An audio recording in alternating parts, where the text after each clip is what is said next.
যুক্তরাষ্ট্রের চাপিয়ে দেয়া পাল্টা শুল্ক কার্যকরের আগে উদ্বেগ তৈরি হয়েছে রফতানিকারকদের মাঝে। এরই মধ্যে কয়েকটি মার্কিন ক্রেতা প্রতিষ্ঠান কিছু ক্রয়াদেশ স্থগিত করায় তৈরি হয়েছে উৎকণ্ঠা। তৈরি পোশাকের পাশাপাশি যুক্তরাষ্ট্রের চামড়াজাত পণ্য, টুপি, তাঁবু, ব্যাগ, প্রক্রিয়াজাত খাদ্য, প্লাস্টিক, হিমায়িত পণ্যের রফতানিকারকরাও দুশ্চিন্তার মধ্যে পড়েছেন। সাদাত হাবিবি সেতুর রিপোর্ট।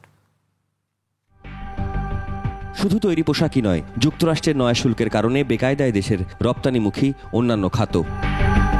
পরিসংখ্যান বলছে 2024-25 অর্থ বছরে দেশের রপ্তানি আয় 8.58% বেড়ে 48.28 বিলিয়ন মার্কিন ডলার, যার মধ্যে তৈরি পোশাক থেকেই আসে 39.34 বিলিয়ন মার্কিন ডলার। ঘরে বাইরে নানা চ্যালেঞ্জের মাঝেও পোশাক রপ্তানিতে বিশ্বে দ্বিতীয় অবস্থান এখনও বাংলাদেশের। আর যুক্তরাষ্ট্র বাংলাদেশের একক বৃহত্তম বাজার। বছরে মার্কিন বাজারে রপ্তানি হয় 8 থেকে 10 বিলিয়ন ডলারের পণ্য, যা দেশের মোট রপ্তানির 18%। দেশের অন্তত 168টি পোশাক কারখানা আছে, যারা কেবল যুক্তরাষ্ট্রের জন্যই পণ্য তৈরি করে। তবে মার্কিন প্রেসিডেন্ট ডোনাল্ড ট্রাম্পের অতিরিক্ত 35% সহ মার্কিন বাজারে মোট প্রায় 51% শুল্কের ফেরে নানা সংখ্যায় দেশের পোশাক খাত। এরই মধ্যে ওয়ালমার্ট সহ কয়েকটি মার্কিন ক্রেতা প্রতিষ্ঠান বাংলাদেশ থেকে তাদের কিছু ক্রয়াদেশ স্থগিত করেছে। অর্ডারের ক্ষেত্রে কিছুটা অর্ডার কম আছে, কারণ আমরা এখন ইন বিটুইন সিজন আছি, কিন্তু এটা ডিপেন্ড করবে আবার এই ট্যারিফের সিচুয়েশনের উপর। আমেরিকার অর্ডারগুলা সেটা ইনফ্লুয়েন্স করবে।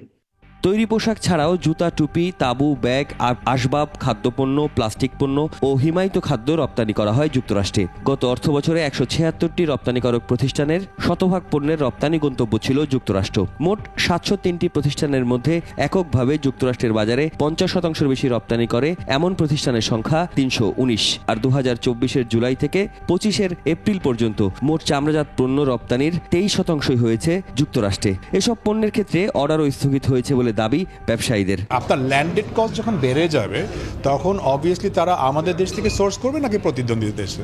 সো মনে করেন, আমি যদি ভিয়েতনামের উদাহরণ দিই, ভিয়েতনাম আমাদের থেকে অনেক বেশি ফাস্ট, তারা আরো কমপ্লেক্স প্রোডাক্ট তৈরি করতে পারে।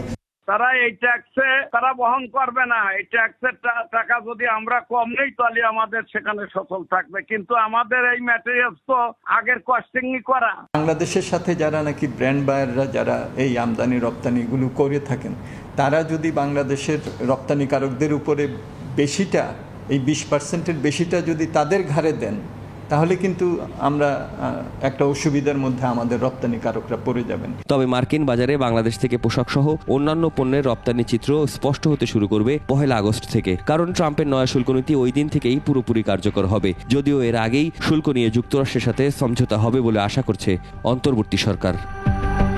সাদাত হাবিবি সেতু, 21 টেলিভিশন, ঢাকা।